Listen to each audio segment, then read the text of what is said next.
1982-83 সালে বাংলাদেশ অংশে তিস্তার পানি ছিল প্রতি সেকেন্ডে 4670 কিউসেক।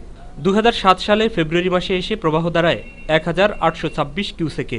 2009 সালে 500 থেকে 600 কিউসেক এবং সর্বশেষ 2011 সালের নভেম্বর থেকে পানির প্রবাহ নেমে এসেছে 200 কিউসেকে। ফলে দেশের বৃহত্তর তিস্তা ব্যারেজ প্রকল্প অকার্যকর হয়ে পড়েছে।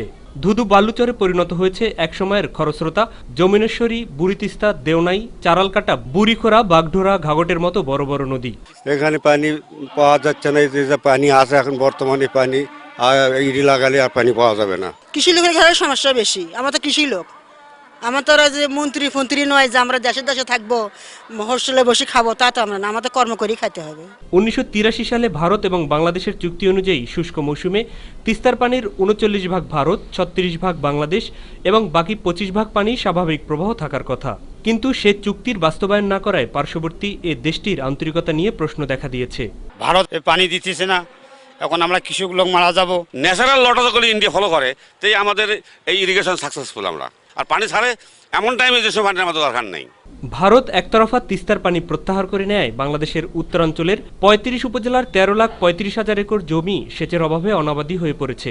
ফলে এ অঞ্চলের আর্থসামাজিক অবস্থায় মারাত্মক প্রভাব পড়েছে। নদীতে পানি নাই, মানুষের ক্ষেত্রে আবাদের সমস্যা হইতেছে। যদি একটু পানি বর্ষার সময় এখন আটকে দিছে, বর্ষার সময় দেয় কিন্তু ওই ভাঙ্গিয়া ক্ষেত খোলা শেষ হয়ে যায়। এক সময়ের প্রবক্তা এই তিস্তা নদী এখন ধুধু বালুচর।